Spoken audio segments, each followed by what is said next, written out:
अब भौंकना मत, चुप हो जाएगा। हेलो।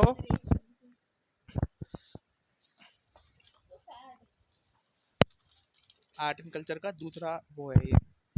पहले में हमने पढ़ा था, इसमें हमने, अब हम पढ़ रहे हैं अशोक के और जो एक्मेनियन पिलर थे ना, उनके बीच में क्या डिफरेंस। पहली बात तो जो एक्मेनियन पिलर थे वो पुराने थे।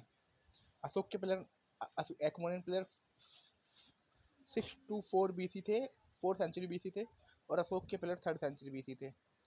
जो एक्मेनियन प्लेयर थे वो एक, वो महल का भाग थे।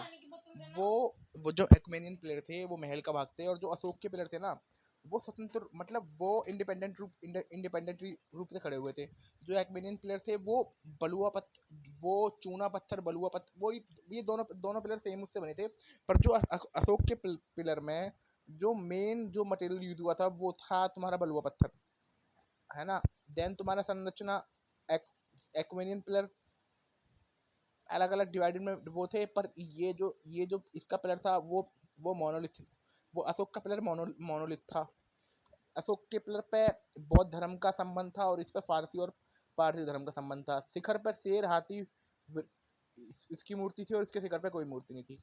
नाउ अब हम पढ़ने वाले हैं स्तूप के बारे में। स्तूप मूल रूप से समाधान टीले हैं, देख रहे हो, मतलब जो मर जाते थे ना, जो मर जाते थे उनको, उनकी याद में स्तूप बनाए जाते थे। जो स्तूप है वो जो मर जाते थे उनकी याद में स्तूप बनाए जाते थे। स्तूप स्तूप समाधान टीले का पारंपरिक रूप से प्रतिनिधित्व करते हैं, वही समझ गए आप, जिसमें मृतकों के अवशेष और राख रखी जाती थी। बुद्ध से पूर्व होने के बावजूद ये जो स्तूप थे ना, वो स्तूप थे ना जो बुद्ध से पहले से बन रहे थे। पर जो स्तूप को जो फेमस किया ना, वो बुद्ध ने फेमस कर दिया। बुद्ध के बाद जो स्तूप बुद्ध के बाद स्तूप फेमस हो गए। अब स्तूप के संरक्षक, मतलब स्तूप कौन कौन बनाता था स्तूप। स्तूप संरक्षकों में आम भक्त से लेकर गृहपति तथा राजा तक शामिल है। जो स्तूप थे उसे, उसके संरक्षण में राजा, गृहपति और तुम्हारा आम भक्त शामिल है। कई स्थलों पर शिल्पी संघों द्वारा दान का भी उल्लेख मिलता है। हालांकि बहुत कम शिलालेख हैं जिनमें कारीगरों के नाम का उल्लेख है, जैसे पीतल खेरा पश्चिमी घाट के सतमाला रेंज में, कान्हा महाराष्ट्र में, कोनकाना गुफा लोनावला के पास स्थित में शिलालेख।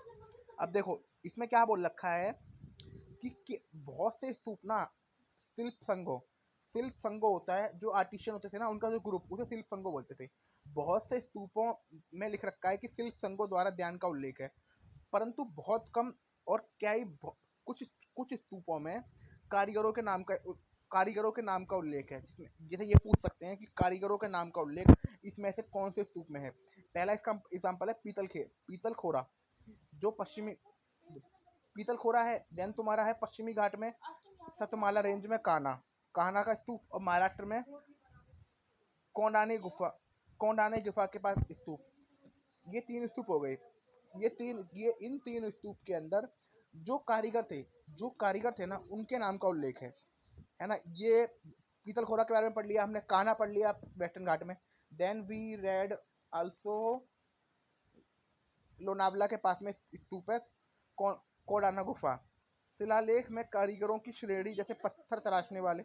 अब देखो कितना कितना मस्त लिख रखा है कि जो शिलालेख थे ना, जैसे जो जो शिलालेख बनाए जाते थे, उसमें भी कारीगरों की श्रेणी लिख रखी है कि भाई पत्थर किसमें तराशे हैं, सुनार पत्थर और पॉलिश करने वाले, बढ़ई, इनका उल्लेख लिखा है। 2री शताब्दी ईसा पूर्व से संरक्षण का पैटर्न सामूहिक रहा, ईसा पूर्व से, और शाही संरक्षण बहुत कम रहा। मैं ये बोल रहा हूँ कि जो दूसरी शताब्दी के बाद जो स्तूप बनाए गए, ईसा पूर्व 2री शताब्दी के बाद जो स्तूप बनाए गए, उसमें जो उसमें जो सामूहिक संरक्षण था, आम जनता का संरक्षण था, वो बहुत ज्यादा था, और शाही संरक्षण बहुत कम था। स्तूप की विशेषताएं। बौद्ध स्तूप एक ठोस संरचना वाला अर्धगोलाकार गुंबद है, समझ रहे हो, अर्धगोलाकार गुंबद है, जिसमें जिसमें दिखा रखा है ना। स्तूप का मुख्य भाग कच्ची ईंटों से बना होता था, जबकि भारी भाग पकी हुई ईंटों से। Very good. इसमें इसमें एक बेलनाकार संरचना होती थी, जिस शीर्ष पर हामरिका और छतरी होती थी, ये रही हामरिका, देन ये रही छतरी।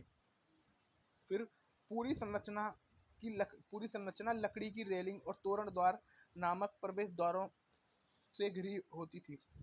जो पूरे बिल्डिंग थी ना, वो लकड़ी की संरचना से घिरी होती थी। लकड़ी की रेलिंग और तोरणदार जो मेन गेट से घिरी होती थी। बौद्ध जीवन की घटनाएं जैसे जन्म, परित्याग, ज्ञानोदय, धर्म परिवर्तन और महापरिमाण को कमल, हाथी, जातक कथाओं से दर्शाया गया है।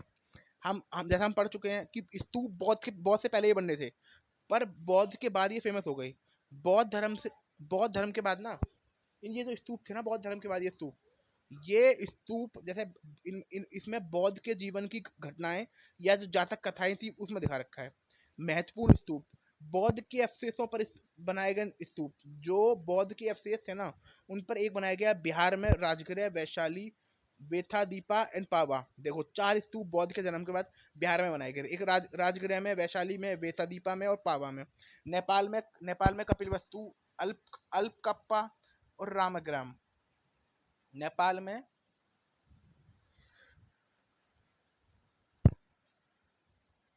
है कपिलवस्तु, अल्पकप्पा और रामाग्राम। उत्तर प्रदेश में कुशीनगर और पीपलीवन। देखो हमने पढ़ा 3 स्तूप तो नेपाल में है, 4 स्तूप आपके बिहार में है और 2 स्तूप यूपी में है। यूपी में तुम्हारे कुशीनगर जहाँ पर बौद्ध का देहांत हुआ था, और पीपलीवन है ना। देन तुम्हारा बिहार में है वैशाली, राजगृह और तुम्हारा वेथादीपा और पावा, और कपिलवस्तु और अल्पकप्पा और रामाग्राम देन तुम्हारा नेपाल में है।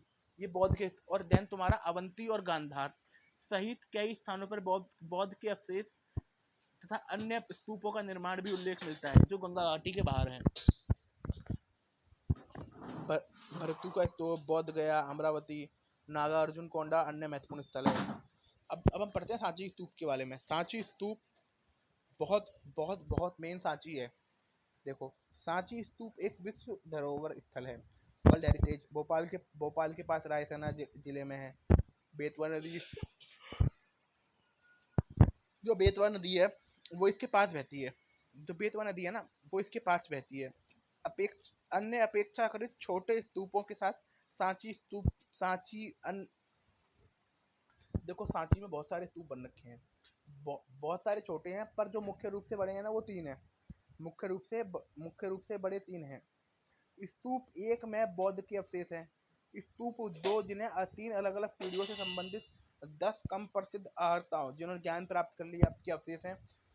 इनके नाम अवशेष पर ताबूत पर बनाए गए हैं। देखो जो सांची का स्तूप है ना, पहले तो भोपाल के पास रायसेना जिले में है, बेतवा नदी के किनारे है। ये जो स्तूप है ना, ये जो स्तूप है, यहाँ पर 3 मुख्य स्तूप हैं और बाकी और स्तूप हैं। जो स्तूप 1 है ना, वहाँ पर बौद्ध के अवशेष हैं। स्तूप 1 में बौद्ध के अवशेष हैं, और स्तूप 2 में 10 ऐसे लोगों के अवशेष हैं पीढ़ीधर कि जिन्हें ज्ञान प्राप्त हुआ था, और उनका नाम का उल्लेख उन स्तूप के ताबूत पर है। स्तूप 3 में सारीपुत्र और मोगलायन। स्तूप 2 में सारीपुत्र और महामोगलायन के अवशेष हैं। मूल रूप से स्तूप एक छोटी ईंट की संरचना थी, जिसका समय के साथ विस्तार हुआ। इसे पत्थर से ढक दिया गया, वेदिका तथा तोरण से घेर दिया गया।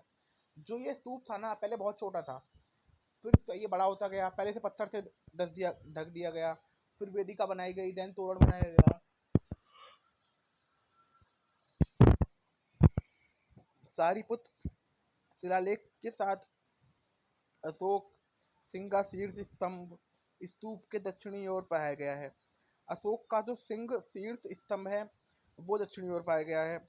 यहाँ ऊपरी ओर प्रदक्षिणा पथ भी है, जो अन्य स्थल के अद्वितीय है। यहाँ ऊपरी ओर प्रदक्षिणा पथ है, जो बाकी स्तूपों में नहीं पाया जाता। चारों ओर प्रवेश द्वारों पर मूर्तियां द्वारा अत्यधिक सजाया गया है। सांची की मूर्तियां आयाम में छोटी के बावजूद बहुत प्राकृतिक है। चारों ओर मूर्तियां हैं, उन्हें सजाया गया है। सांची की मूर्तियां छोटी हैं पर बहुत प्राकृतिक हैं। स्तंभों या यक्षों की मूर्तियों का उत्कीकरण है। यह स्तंभों और यक्षों की मूर्ति का उत्कीकरण है। स्तंभों और यक्षों की मूर्तियों का उत्कीकरण है। और सालभंजिका, पेड़ की शाखा में पकड़ी हुई महिला की मूर्ति अपने आकर्षक के आकार के लिए उल्लेखित है। अशोक के काल में स्तूप कला अपने चरमोत्कर्ष तक पहुंची। यहाँ पर हम मौर्य काल की दरबारी कला के बारे में हम पढ़ चुके हैं। इसके बाद हम आगे पढ़ेंगे। ये आर्ट एंड कल्चर की सेकंड क्लास है। Thank you.